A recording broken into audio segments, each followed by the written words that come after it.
Zeus is staring at me again. He doesn't blink anymore. He doesn't do anything anymore. He just stares. From the day I moved in, I've felt uneasy. There wasn't anything specific that did it to me.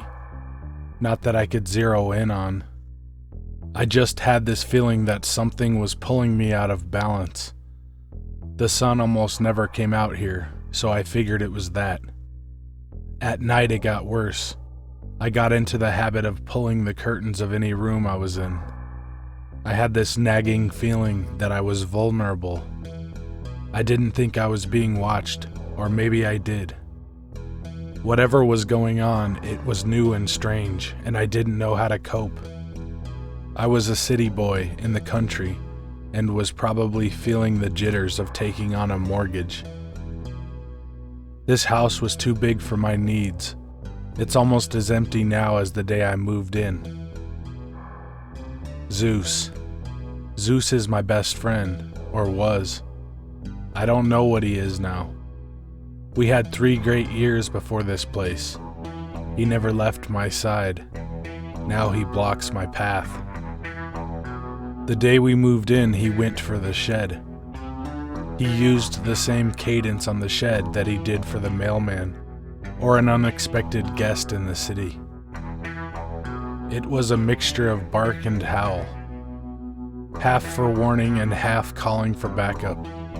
I came to know this alarm meant he wasn't fucking around. My new home is a castle next to my apartment in the city. It's about average in my new neighborhood, although not as pretty. It isn't even visible from the road. The weathered and chipped paint appeared older than the sturdy wood underneath. The curving driveway is charming, and the trees alongside seemed to me like ancient wizards guarding a secret forest. There was no garage or a shower that hadn't been retrofitted over an ancient cast iron tub. The only things on the property under 100 years old were me, Zeus, and the padlock across the door of the shed. "Poisonous spiders in there," I was told. "Infested," said the man. Zeus was barking at the door. "I don't see any spigots," I said. "Zeus, shut the fuck up." "You can call a plumber," said the man. "If you add a spigot for watering, don't get caught. Got a drought going on. None of my business." "No, just for my dog's bowl." "Don't drink this water and don't let your dog neither," he said, walking back to his truck. He pulled the "for sale" sign as he passed, without looking, and again said, "Infested." Zeus made it into the shed while I wasn't paying attention. He'd been barking and crying all day, and I honestly had tuned him out. While I tugged a garbage bag of random shit up the stairs, I suddenly became aware of the silence. After I threw the bag into the pile of other bags for later sorting, I went out back to see whatever it was that pacified my dog's interest. This had to be good.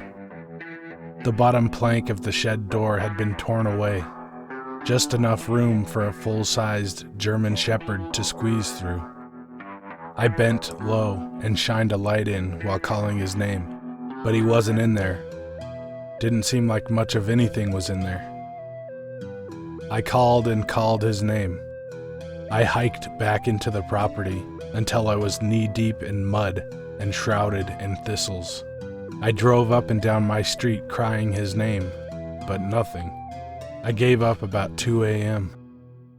After my shower that night, I spent some time treating my numerous mosquito bites. When I left the sink and mirror of the bathroom, he was there in the hallway to greet me. I ran and fell to my knees to hug him, but he didn't move. I pulled his mane towards my chest, but his neck was stiff. That's the first time I smelled it. It's hard to explain, but it cannot be described as a smell, but it was kind of a smell. If the feeling that caused me to draw my curtains had a smell, if being slowly and maliciously encircled had a smell, and add the faint aroma of a far-off roadkill, no, that doesn't describe it, but it's the best I can do. It doesn't matter now. The next day, Zeus just sat at my feet and stared. He didn't eat. He didn't drink. He didn't fucking blink. Zeus didn't follow me to bed that night when I got off the couch. He just sat where he was and stared at the vacant seat. When I awoke for my 3 a.m. piss, he was waiting, unblinking, and it seemed without breath. I went back to sleep. The next day was sunny, and I attempted to continue unpacking. Zeus followed me to every room with that stare and that smell. He hadn't touched his food or had a drink of water yet. And that night I didn't pull the drapes. The notion that somebody was looking inside the house from the outside was gone. My gut was now telling me those prying eyes had already made their way in, and to pull the drapes now seemed like madness. That night I awoke to a scream. Help! Come down to the shed! I jumped from my bed. The cry seemed to come from the hallway outside my bedroom door.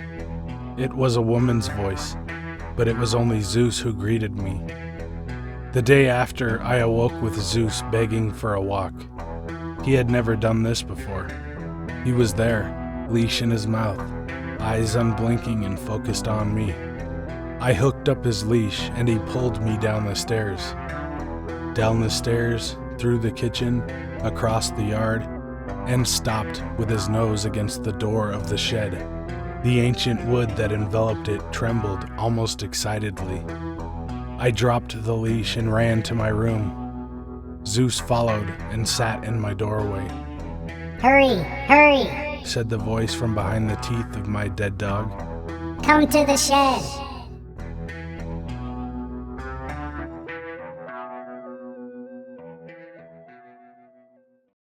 Hey guys and ladies, thanks for watching.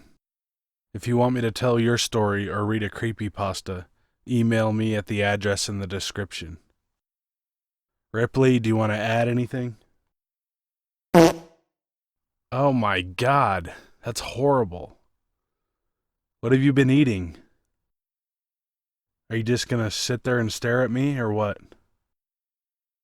Hello? What's the matter? Nothing.